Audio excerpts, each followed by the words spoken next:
All right, we're gonna fire up someone. So give us a couple minutes for people to kind of pull through here. Hopefully, I set the stream up correctly. Most likely not.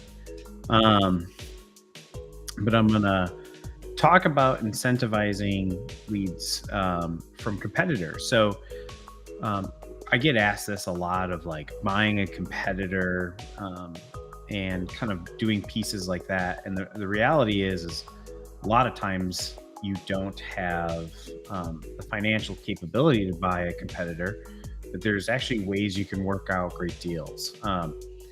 And I'm talking about this mainly because there is a lot of people that are getting approached or maybe running out of business scenarios. So like, I'll give you an example, like maybe your business is flourishing really well and there's someone local that is going out of business. And, the common misconception is that like, well, I don't have enough to sustain everything, so I'm just going to end the business and not do anything more with that. And the reality is I've actually dealt with a couple people, advised a couple ones of, there's actually a couple great ways where you can kind of incentivize stuff. So let's say you have a shop and your shop's doing great, whatever. Maybe you can use more business, right? Who couldn't?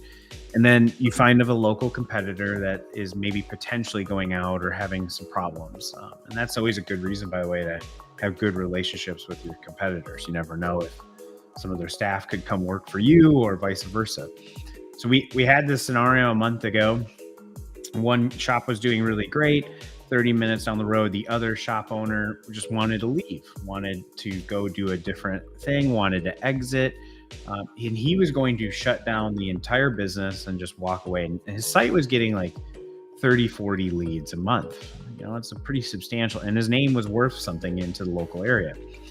So I told both of those shops, I'm like, why don't you guys just talk together and maybe consider purchasing all of the finished jobs that come from a failing shop or a leaving shop or an exiting shop. And the one guy said, well, I don't know about that. And I literally said to him like, hey, imagine if you paid him 10% of the job. So $2,000 job, you give him a $200 thing. And the shop that was receiving the leads was like, well, I don't really know. That's a lot. I'm like, listen, this is $2,000 you potentially didn't have in your hand before. You would have to probably pay at least that into a salesperson, into commission. And really, you're probably closing way quicker because you're high referral piece. And the guy's like, well, he'll probably just send me all his leads. And I would tell you, as many times as we think everybody is great and will do stuff for our own benefit, you should really try and incentivize the action that you want.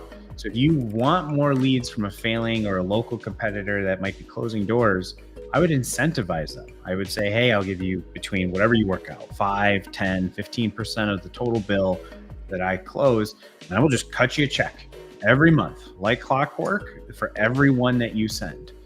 You now have basically 100% commission only salesperson for you that has a high referral rate. And to the point where you could probably even tell them like, hey, keep that website up. Keep it going because it's probably minimal if you really are getting 10, 20, 30, 40 leads out of it. You now have another funnel of activity or source of revenue for you.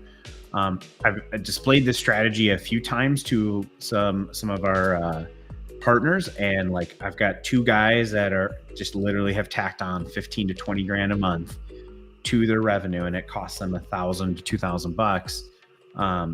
And it's just flourishing for both of them. And the guy who is exiting, he's super happy because he's getting a couple grand for doing nothing except forwarding emails from forms, which in that scenario, we can even just auto forward it for him. And then the new shop is getting all those leads. In the same scenario, vice versa, if you're thinking of doing an exit, God forbid, stuff happens. There's nothing more powerful than a pre-existing business with a domain, with an active Google business profile. That is worth money to people. I've got one partner right now down in Florida. He exited his business He hasn't maintained it or anything, and he gets like 3 grand a month just from keeping the website up. And then he actually does Google Business Profile updates on it and everything just to make sure it's active, and runs a little ads to it. And he basically rents his website out to a local competitor of getting 50, 60 leads from it. It's just a real thing to think about, is like, if you've built value, you've built site, you built a presence, you built a network of customers, you should really consider either A, selling it, or B, buying it, right? It's a real thing. So hopefully that helps out. Very short window.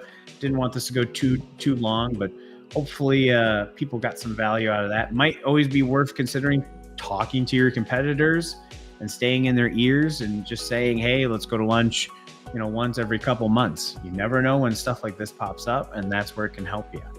Hope all is well. Hope everyone has a great